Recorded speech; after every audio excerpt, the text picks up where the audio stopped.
ये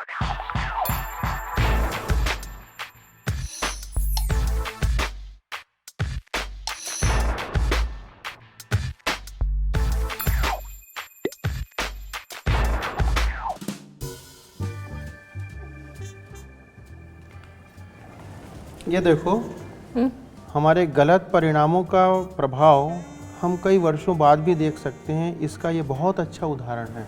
क्या चीज़ का? कैसे? क्या?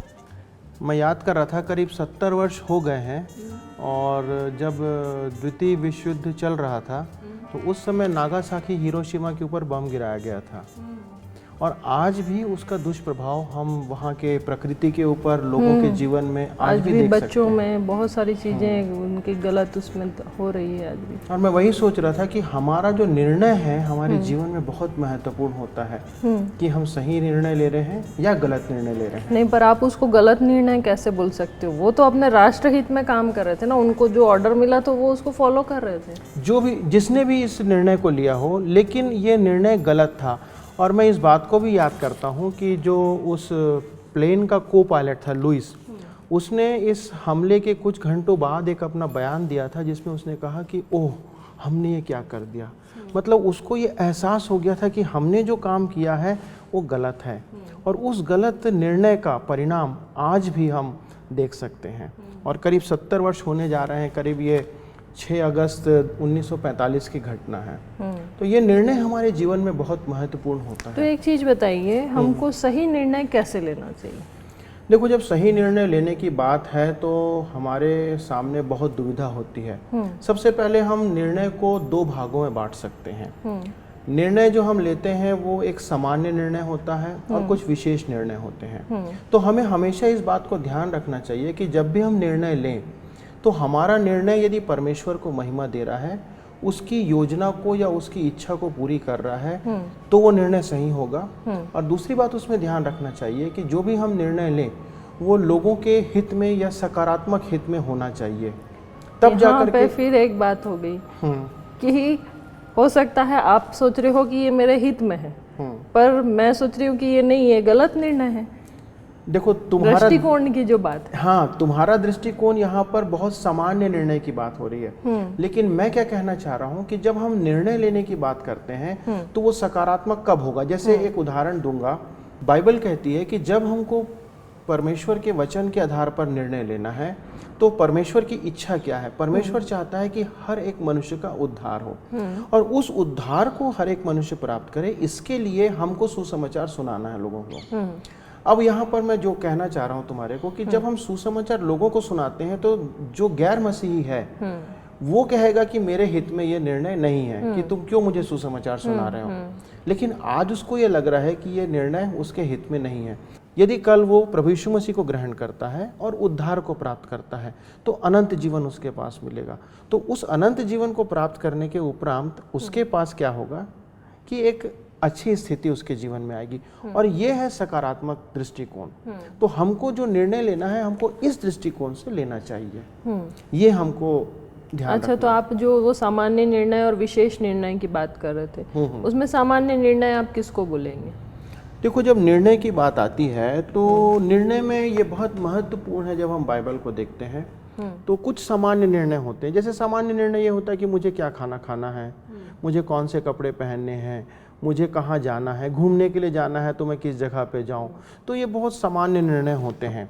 परंतु जब हम विशेष निर्णय की बात करते हैं तो विशेष निर्णय होते हैं, जैसे कि मुझे विवाह करना है तो मुझे किससे विवाह करना है, यदि मुझे नौकरी करना है तो किस प्रकार की नौकरी में मुझे लेना मतलब है। ऐसे निर्णय जो हमारे जीवन को प्रभावित करते हैं। बिल्कुल, वो निर्णय जो हमारे जीवन को लंबे समय तक प्रभावित करने वाले हैं उसको हम विशेष निर्णय कह सकते हैं।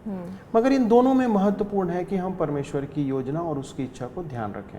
अच्छा, तो विशेष निर्णय की जो बात आप कर रहे हैं, वो विशेष निर्णय लेने में या हमको जानने की कि हम कैसे विशेष निर्णय लें। मान लीजिए कि किसी को शादी करना है या किसी को कोई नौकरी ज्वाइन करनी है, तो हम परमेश्वर की इच्छा को कैसे जानें उसमें?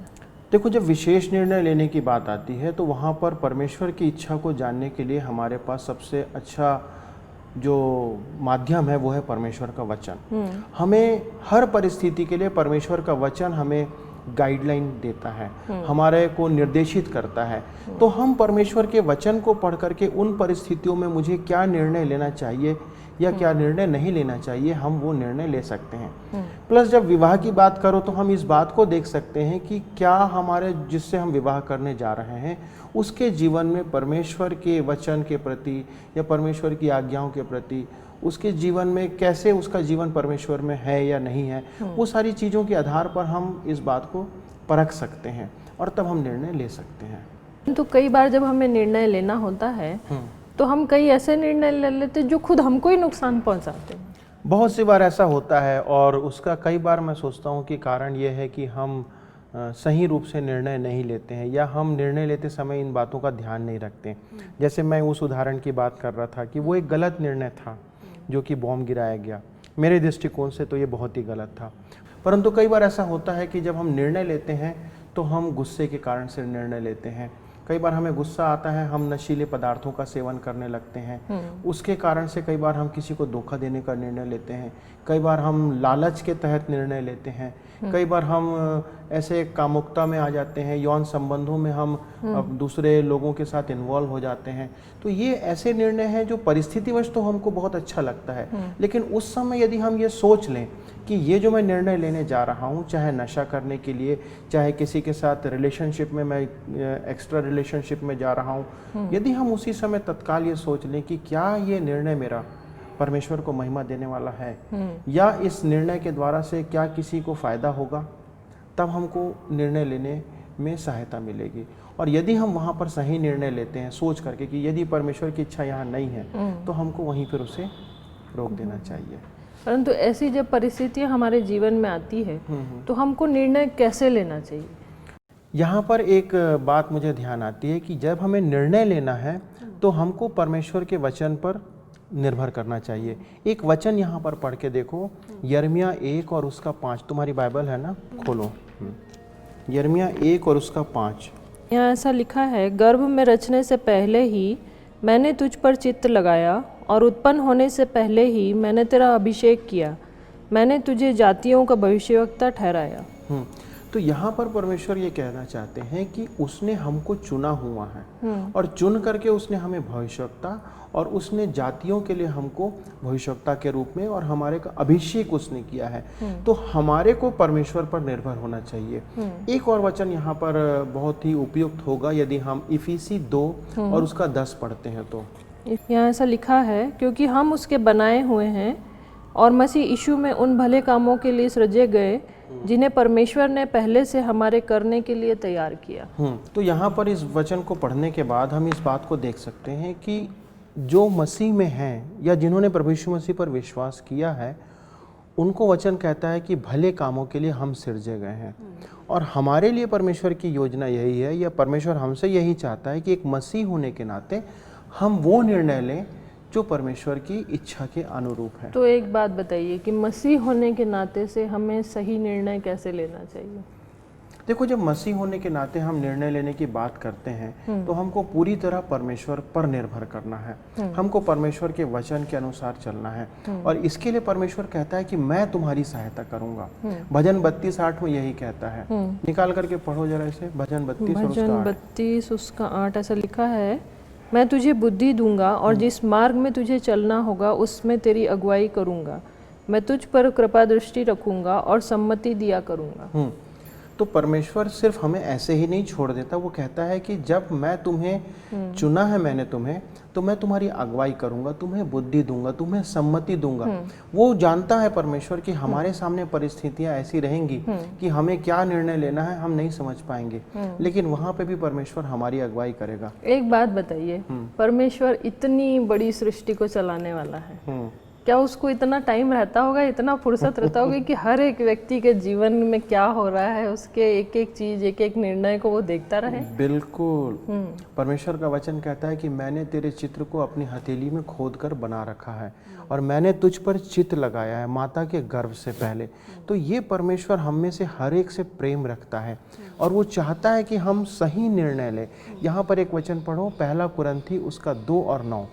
यहाँ ऐसा लिखा है, परंतु जैसा लिखा है, जो बातें आँख ने नहीं देखी और कान ने नहीं सुनी, और जो बातें मनुष्य के चित्त में नहीं चढ़ी वे ही हैं जो परमेश्वर ने अपने प्रेम रखने वालों के लिए तैयार किए हैं। तो ये वचन इस बात को बताता है कि हम जाने चाहे ना जाने, परंतु परमेश्वर ने जो हम सोच नहीं सकते, जो बातें हमारे चित्त में नहीं है, हम उसको इमेजिन नहीं कर सकते, वो बातें परमेश्वर ने अपने प्रेम रखने वालों के लिए तैयार करके रखी है। और यही वो चाहता है, क्योंकि आज हो सकता है कि मेरे लिए निर्णय कठिन हो कि मुझे परमेश्वर की सेवा करने के लिए या उसकी इच्छा को पूरी करने के लिए यदि मुझे बहुत कठिन काम करना पड़ सकता है, लेकिन कल उसका परिणाम परमेश्वर अपने तरीके से देना चाहता है। तो ये सारी बातें इसलिए हैं कि हम परमेश्वर की योजना को पूरी कर सकें। तो वो योजना जो परमेश्वर ने हमारे लिए बनाई है वो क्या है?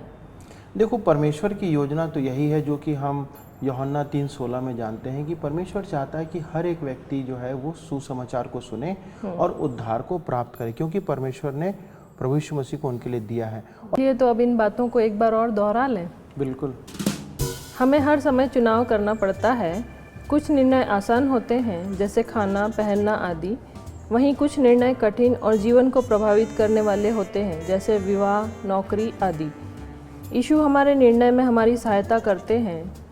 हमारे निर्णयों का आधार इस बात पर होना चाहिए कि वो परमेश्वर को महिमा देगा और उसके राज्य में बढ़ोतरी होगी कि नहीं।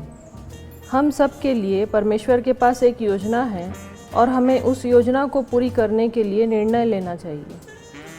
तो मैं ये समझता हूँ कि हमारे लिए हमारा निर्णय बहुत महत्वपूर्ण है, क्योंकि हमारा निर्णय जो है वो हमारे अंत को और हमारे अनंत को प्रभावित करता है। बिल्कुल।